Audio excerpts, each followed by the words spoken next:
L'objectif de Jean-Michel, devenir le meilleur pizzaiolo de France. Retour sur une histoire qui commence il y a longtemps. Donc j'ai toujours fait de la pizza, avec des potes à la maison, etc. Et un jour, j'ai voulu comprendre un peu comment ça se passait et que ça marchait exactement. Donc je travaillais à la Messardière à l'époque.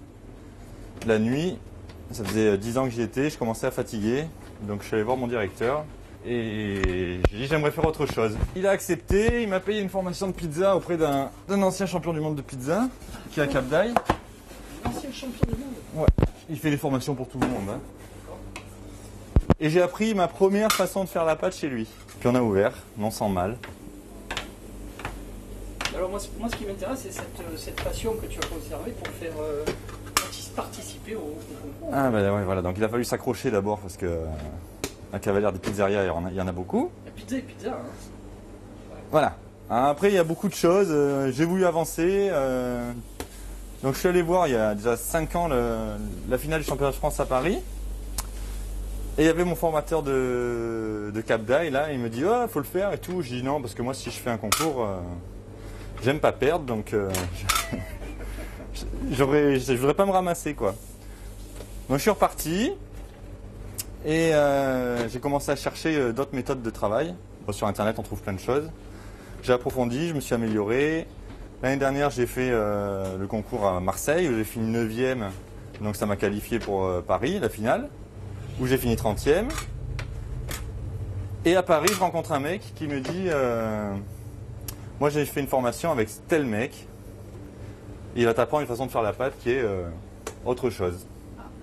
C'est aussi un ancien champion du monde. D'accord. Il s'appelle John Berg. Et cet empattement-là, ça s'appelle une biga, donc qui est assez compliqué à faire, qui ne donne pas droit à l'erreur. Mais le résultat, c'est qu'à Paris, malgré tous mes problèmes, parce que je suis monté, donc j'ai eu pas mal de soucis de froid, etc. Mes boulons gonflés. Et j'en suis sorti, quoi. Pour le concours, Oui. Bon, le plus de points, de toute façon, c'est la technique d'empattement, la cuisson. C'est ce qui compte le plus, quoi. Ok. Et après, évidemment, les ingrédients. Hein, mais c'est comme tout. Hein, t'as pas de bons ingrédients, t'as pas de bons résultats, quoi. Quel est le secret pour réussir une bonne pâte à pizza? Jean-Michel nous livre son savoir-faire. Alors bon, de la bonne farine, de la bonne huile d'olive, très peu de levure. De l'eau de qualité, ça c'est indispensable, mais bon, l'eau du robinet en France, elle va.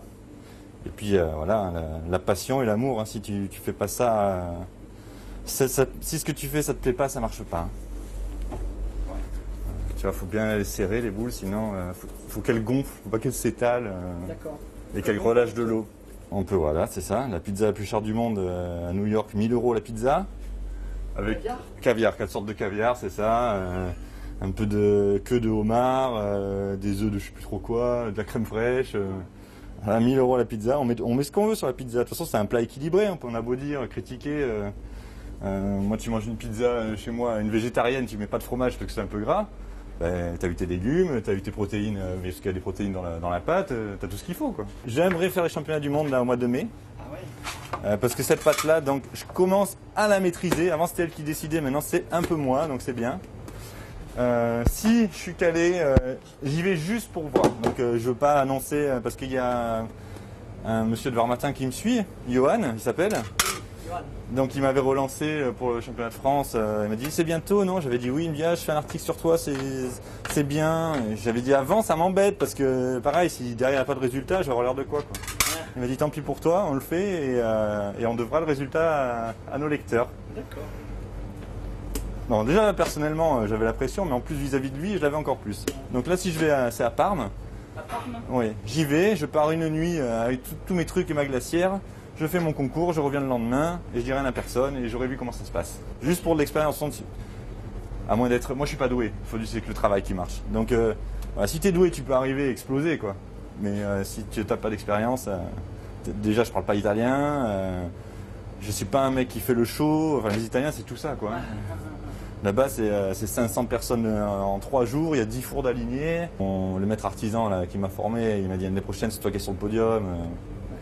Voilà. Okay. Donc tu vois, des boules comme ça, bien serrées, bien fermées, bien lisses. Bien lisse. Voilà. On va passer à l'étape suivante, ça sera la garniture. Ah oui, les garnitures. Hein? Qu'est-ce que tu veux comme garniture? Il ne me restait plus qu'à déguster ma pizza avec appétit.